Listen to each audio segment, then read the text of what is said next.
Hello, ladies and gentlemen. Thank you very much for joining me today on this valuable webinar. Today, we're going to talk about a very important subject, and this is improving our cognitive function. So, first, we can talk about typical causes of cognitive imbalance. I think most of you, though, are thinking in terms of just being forgetful, but the brain is, in Ayurveda, is very associated with the nervous system. So the nervous system and the brain function, in Ayurvedic terms, are working together. They're actually governed by three energies, Vata, Pitta, Kapha. Vata is the prana, the life force.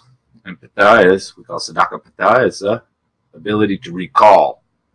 And Kladaka Kapha is the white brain matter. So there can be an imbalance with any of these three areas.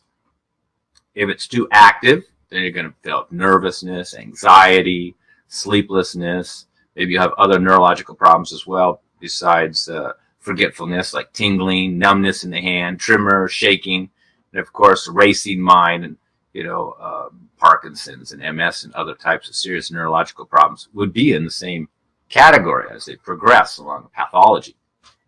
So early memory problems are a pathology that can develop into more serious neurological problems.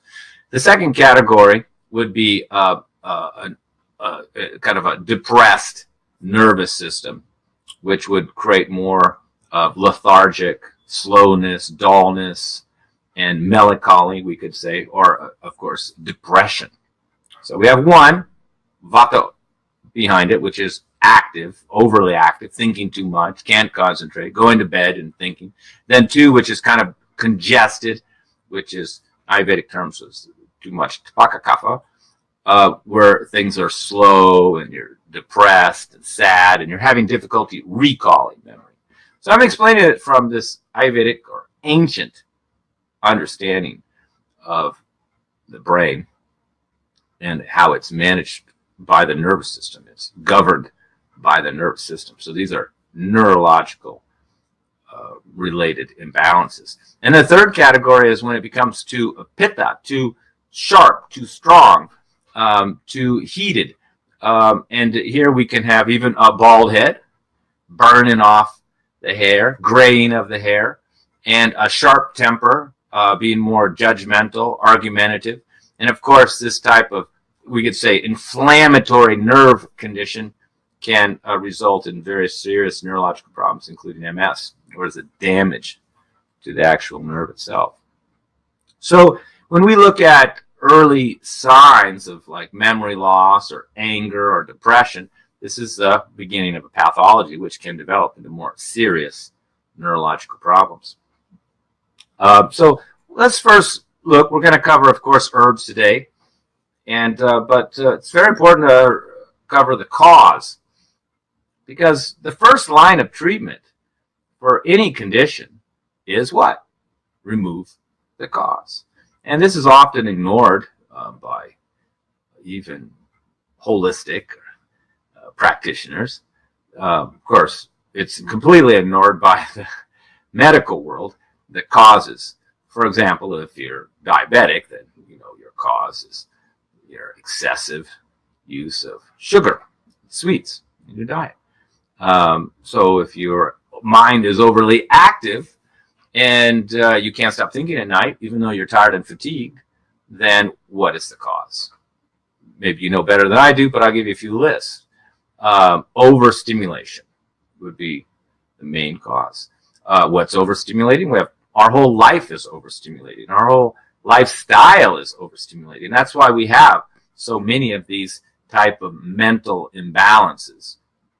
Whether we classify them, in medical terms, we could just easily say that they're imbalances. The mind is not stable. The mind is, in this particular case, overly active, overly stimulated. The nerves are overly sensitive.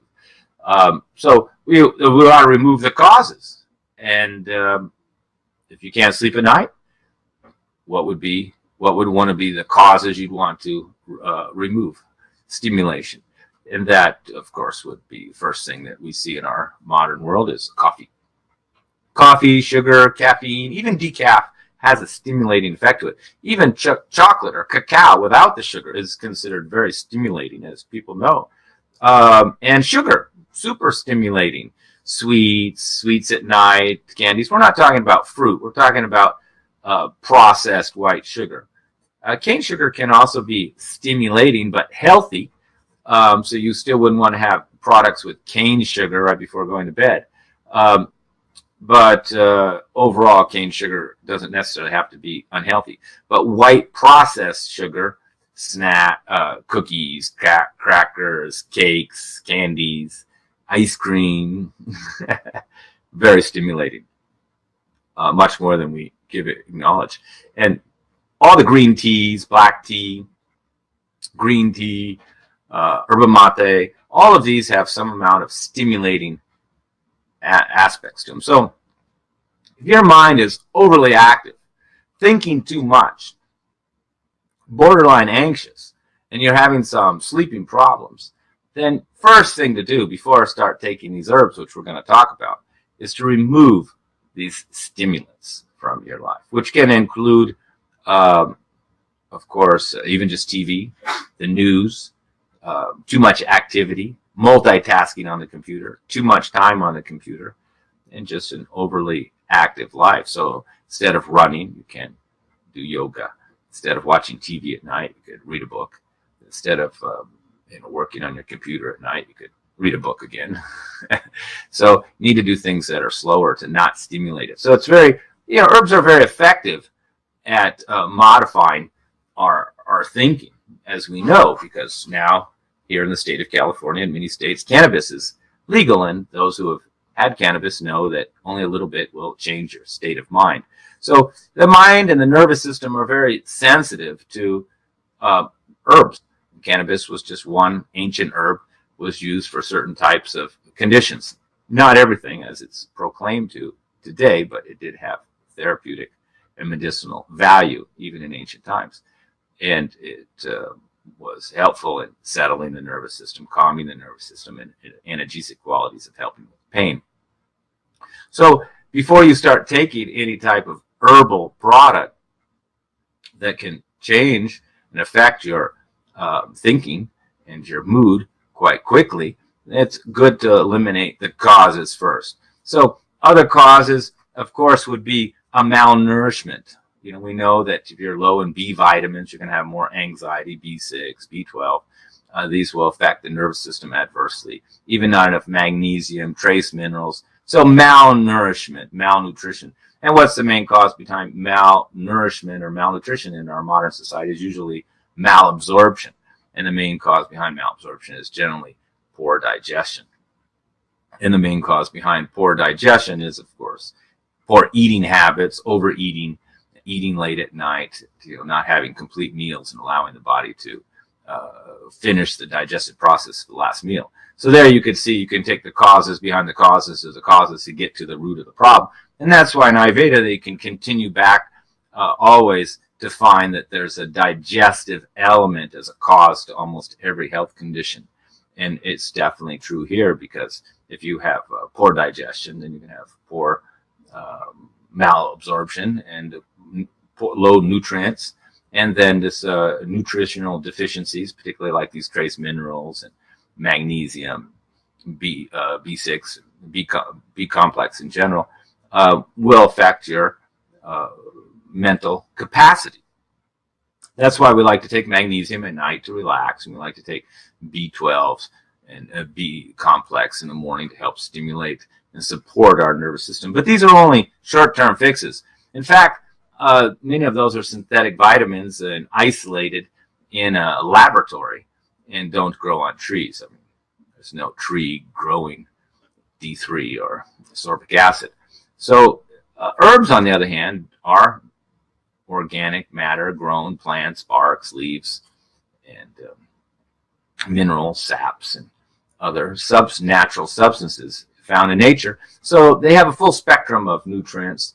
And in many ways, some of these herbs are considered food for the nervous system. So instead of providing the vitamins and minerals that you're missing, Ayurveda would focus on improving your digestion so you don't have to take these supplements, and then give you the right food for your nervous system. So it's always very important before we start treating ourselves or anybody else to determine these causes and try to eliminate them, particularly when we're talking about children. I consulted for an organization for a while that helped with children who had supposed learning disabilities, and my role was to come in once a month and meet the parents and consult them on nutrition. They didn't really want me talking about herbs, so they said talk about nutrition, so fine. And then I asked all the parents there, about their children and how many of them allowed any level of sugar or sweets. They all raised their hands. So then I said, how many people, I did the same thing for each month. And how many parents here see that their children are aware that their children are having, a lot of sugar products, cakes, cookies, candies, things like this on a somewhat daily basis, including, of course, ice cream. And I would say 1/4 to 1/3 of the people raise their hand. So I said, there's no point to be talking to me about nutrition or looking at taking some type of pharmaceutical when you are the cause. And unless your child has money and is going out in the car and buying this ice cream, then you are the cause. You're causing this imbalance. So with your child by providing too much sweets. And of course, sugar is harmful in more than one way. One, it's depleting you nutritionally. And again, we're not talking about eating a banana or date or natural sugars or fructose. We're talking about processed white sugar in the form of candy and these sweets. So that depletes you of nutrients, overstimulates your nervous system, doesn't supply any type of support for your nutrition, doesn't supply any nutrition for the body. It just stimulates it, which often encourages not eating enough and skipping meals. And then there's an emotional roller coaster that takes place where the child in particular's energy can be quite high and then come crashing back down. And this creates a type of unstable emotional state for the child, which only feeds the whole problem of instability and their inability to focus. So I think it's not wise to jump to taking herbs or pharmaceuticals, in particular, without looking at these causes: stimulation, coffee, sugar, digestion in the diet, and really improving these first. Then, so focusing on diet, lifestyle, digestion first, then herbal treatments. And then, in certain situations, it may be warranted to take pharmaceuticals. But I believe it's been over-relied upon, when in fact, the parents, in many of these cases, are the responsible person. Or for an adult, and we're having these type of attention issues, then we need to look at ourselves as well. And of course, another cause for neurological problems would be toxins. And this relates to the second category. The first category in Ayurveda is Vata, where it's too much prana, too much lightness, too much activity, too much thinking, nervousness, inability to focus. But remember the second I put it in the order of the third category, Pitta, where there's heat, burning, inflammation, pain, sharp headaches, anger, irritability. This is another category in Ayurveda. And a lot of times this is due to toxins in the system. So toxicity is affects every cell in our body and can create inflammation in our muscles, inflammation in our joints, can adversely affect our liver, and sensitive systems in our body, like the nervous system, can be affected. And then we will see this reflected in the characters and of the mind and the thinking, because the mind or the brain is supported by the nervous system. So if you have toxins in your life that you are breathing in, inhaling carbon monoxide, or toxins accumulated in your liver to the point where your liver's not able to bear the burden of these toxins from maybe your past work or working environment or life. We live in a very toxic world. Then it can overwhelm your liver, and these can then be going through your skin, through your blood, and show up on your skin in forms of rashes, marks, and show up in your head in terms of headaches, irritability, anger, and this type of inflammation that results from these toxins. So a lot of times when I'm working with clients, I'm cleansing out the toxins out of their joints. That's helping with their arthritic inflammation, cleansing the toxins out of their muscles, helping with their muscle inflammation. A lot of people say my mood got better, became more calm, I became less irritable, and my headaches went away. But I didn't treat it because I was just helping the liver to remove these toxins out through the bile and then out through the GI tract, out of the body slowly. And then headaches and other mental disorders or imbalances went away. And this is very common in my practice because many people have major imbalances in their system. And when they are balanced, then the nervous system is one of the first things to change. The third area I did speak about was actually in order I brought it up as second. That's kind of kapha in the nervous system, and then where it's sluggish and slow. So a person who's got blocked liver, poor circulation, with varicose veins, maybe you had gallbladder problems, constipation problems, you can see a tendency of being clogged. Maybe they're overweight, they got water retention, so there's maybe some blockage in the kidneys. We know there's blockage in the gallbladder. Doctors talking about fatty liver. So we can see a lot of blockage and congestion. Well, this same person, if you ask them about their mental state, they'll say, yeah, I can't remember. Everybody says I'm slow and it's not fast and the recall isn't there. I can remember things long time ago, but nothing short term. The long term memory is good and the short term memory is poor. That's what we call kapha state. It's kind of a clogged, congested, and it's evident with poor circulation. So, and so that the cause is this type of blockage in the system. So you want to improve the circulation, get the circulation moving. If the circulation's poor, the brain's not getting enough oxygen. It's not able to support the brain, and you're going to have this type of slow type of response. But of the three categories, the vata, the overactive and depleted type of mental state, and then pitta, the anger type of state, and the kapha, the depressive type of state. The most common is the vata. And I did read something recently. Somebody sent me about the brain, that they determined that when it shrinks a little bit, and then this creates a lot of cognitive problems. I'm not so much interested in the modern research as I'm interested in ancient understanding of these subjects. But Ayurveda in the past did talk also about the brain shrinking, and that is a vata type of state where there's a depletion, there's a lack of. So we see people, for example, with a lot of cognitive problems or dementia and Alzheimer's who have been on low-fat diets for 40 years. When I have an elderly person and they're talking about dementia or serious cognitive problems, then I ask them, have you been on a low-fat diet? And almost inevitably, they proudly tell me they've been on a low-fat diet, doing low-fat milk and no ghee and no butter for some length of time.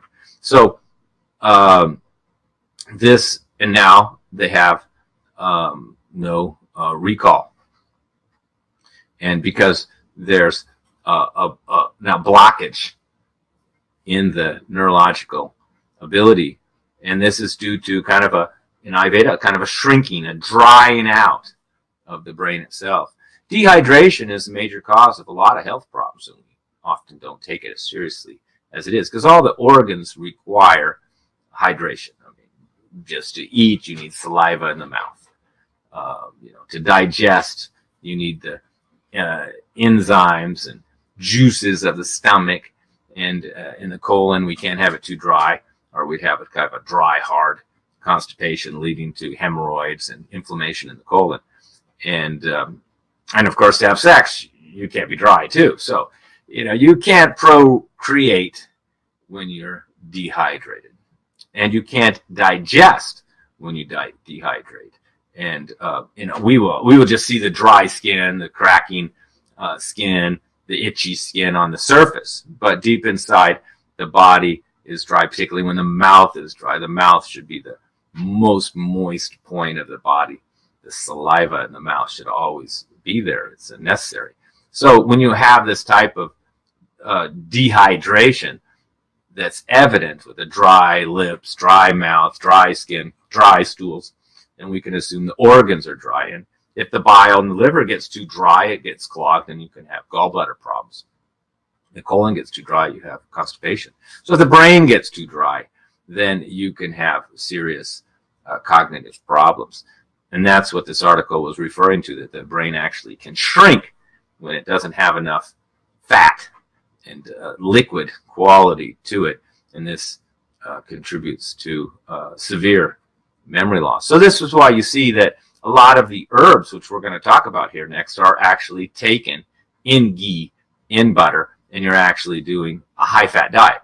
If it's in this category. If it's in the category where you're completely overweight and blocked, a kapha imbalance, and you wouldn't be taking it in ghee. So that's why it's very important to have a proper diagnosis. If you don't have a proper diagnosis, then you're kind of guessing. So you have to understand, and to diagnose, you have to understand the cause. What was the cause? And then you understand what type of imbalance is it. We could say short-term memory, long-term memory. That's a simplistic way to put it. But in Ayurveda, we have, high vata, overly active, and then a kind of also high vata, which is like dried out, which we talked about. High pitta, which is burning, hot, irritable, and then kapha, which the system just becomes clogged. So we want to, and there's a few more categories, but we want to be able to categorize it correctly, because all herbal treatments are based on the proper diagnosis.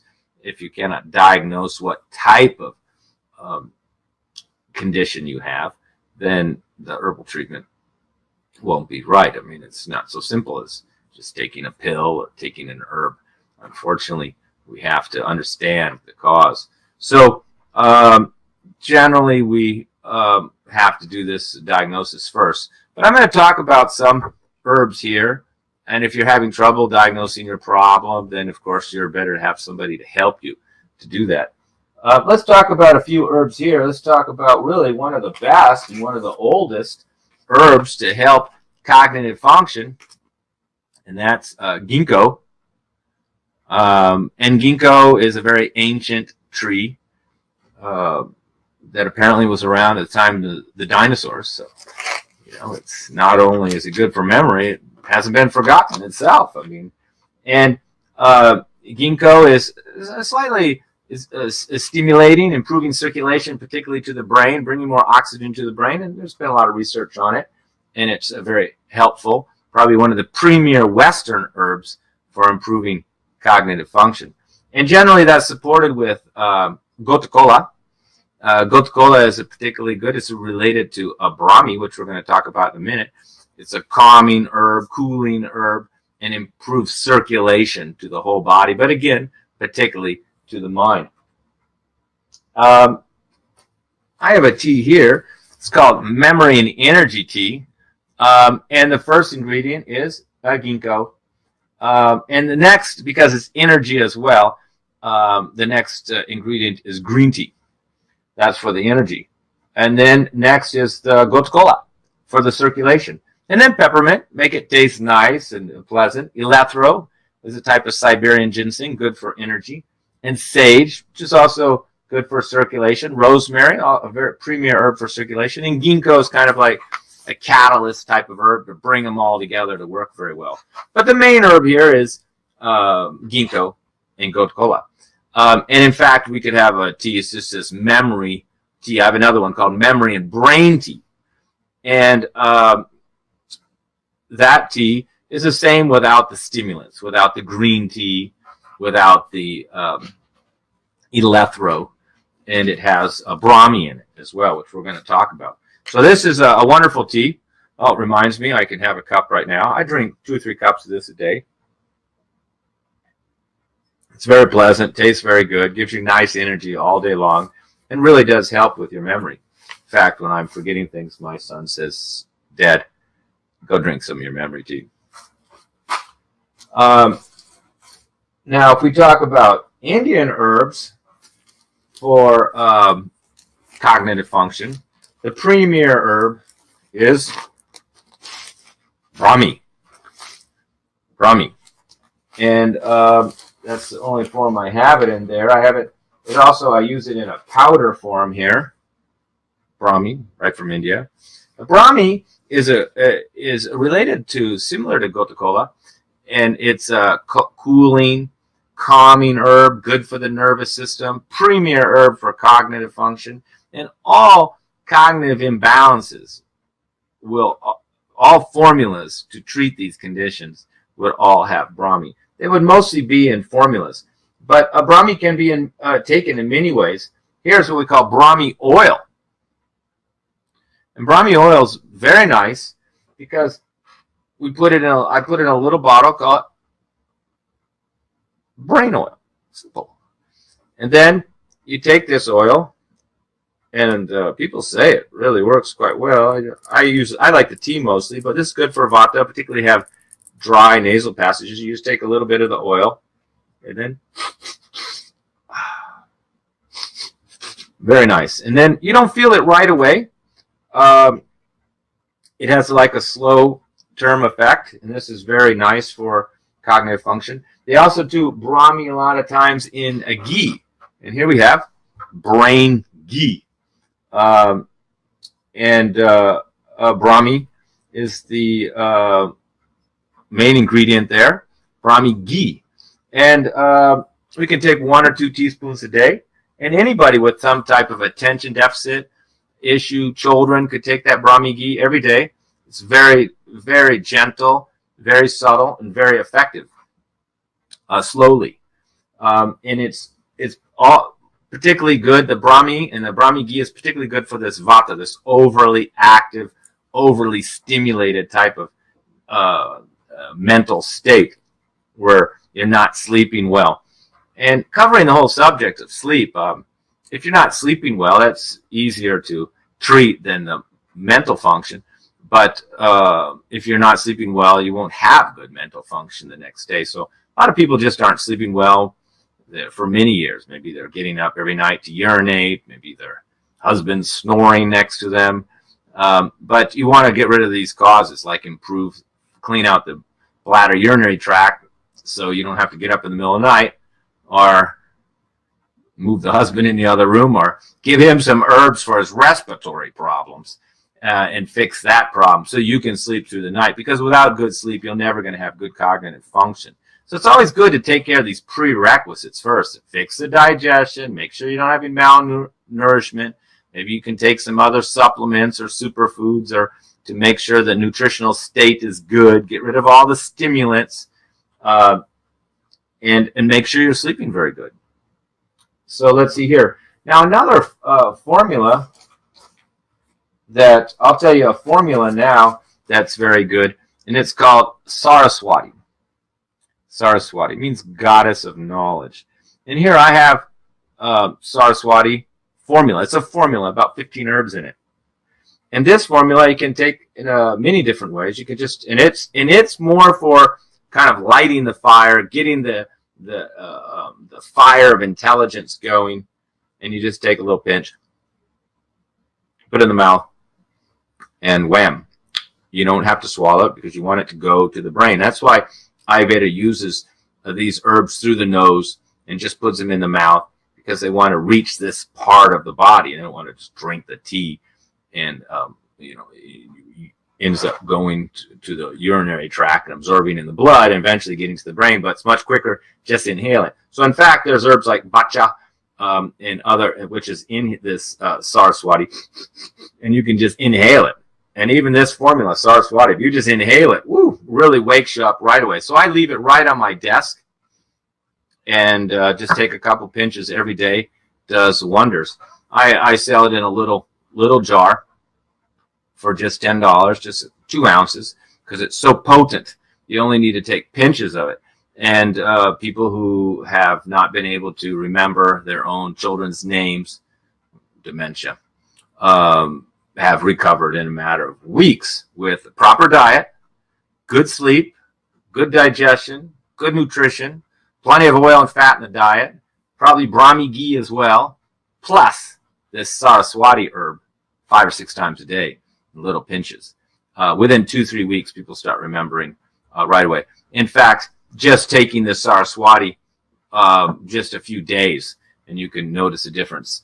Elderly people have told me that they went from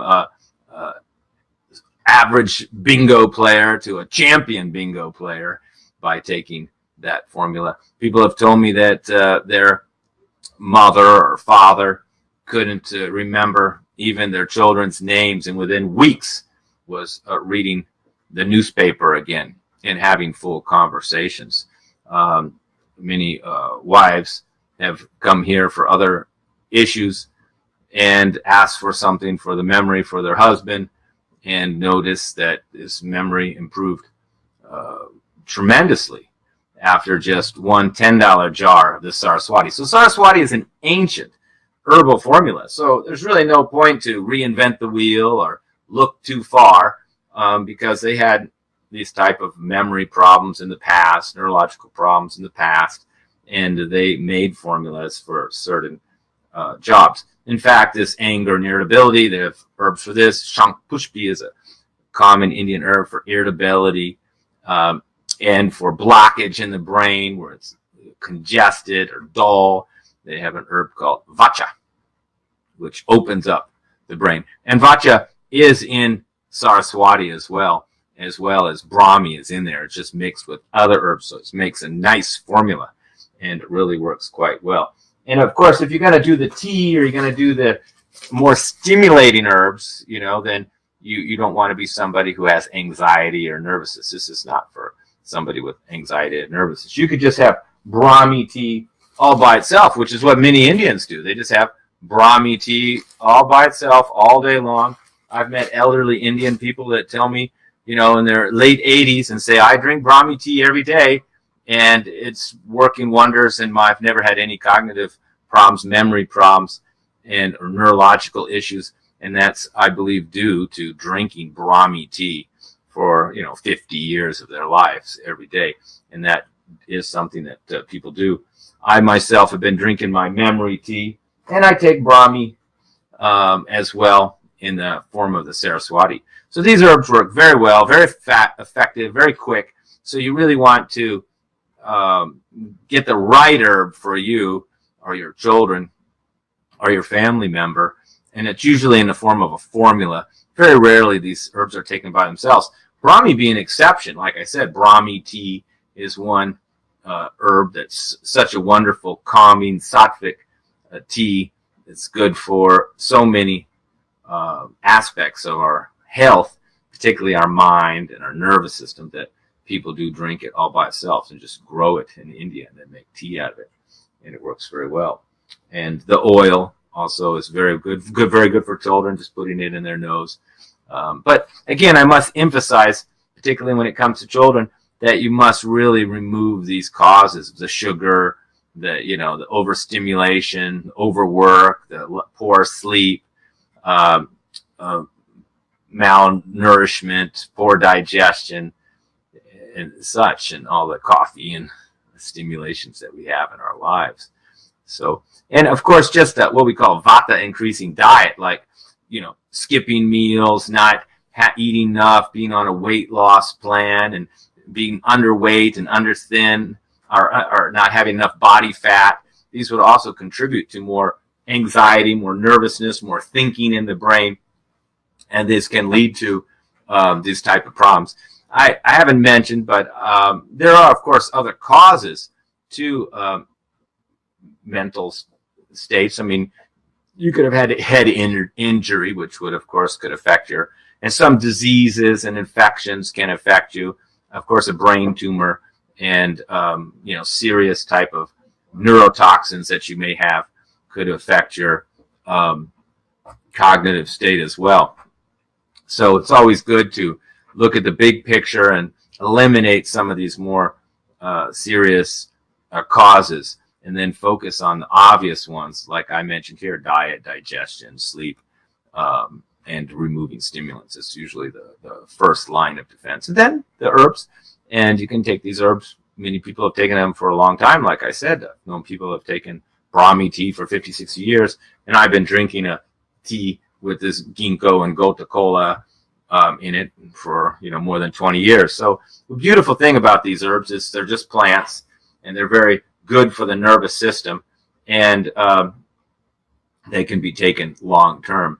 And more serious problems, then you want to get an Ayurvedic formula already made, and the one I'm recommending today is saraswati, and it's just a powder there. So I hope that gives you some ideas, some hope, and like I said, you want to diagnose it properly, get rid of the causes, make sure you understand the type of imbalance you have. You don't need to use fancy medical terms, but you need to understand the type of balance and the causes behind it, and then line up those causes, eliminate the causes, and then based on the type of imbalance that you have, then you would pick the herbs that were for it. So if you had a very sluggish personality and you were slow and you couldn't remember things and you overslept, and then you could have very more stimulating herbal substances, including the green tea, the electro, ginseng,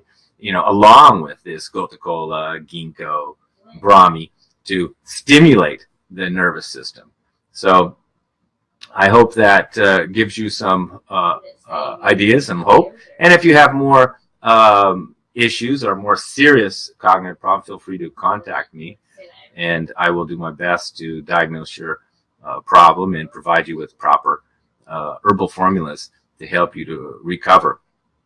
So I'll stay here and answer a few questions, but for now we'll end that webinar. Thank you very much, ladies and gentlemen. Greetings from beautiful Southern California. I sincerely hope you learned from this video and benefited from all the information. This knowledge is not my knowledge, nor is this information new, but part of the ancient healthcare system called Ayurveda, the science of life. I hope my videos explaining the Ayurvedic approach in a simple and clear manner help you to overcome your health issues. However, if you have a complex or serious health condition, I highly recommend that you contact me personally so I can meet with you here in my clinic in Ojai, California, or in an online conference call, so I can properly diagnose your condition and provide you with an individualized diet and custom herbal formulas. Then I will follow up and continue to support you until you have recovered. Please subscribe to my YouTube channel below and visit my website for more information, appointment fees, upcoming events, and my schedule, where you can book an appointment directly online. Thank you once again, and I wish you the best of health and happiness.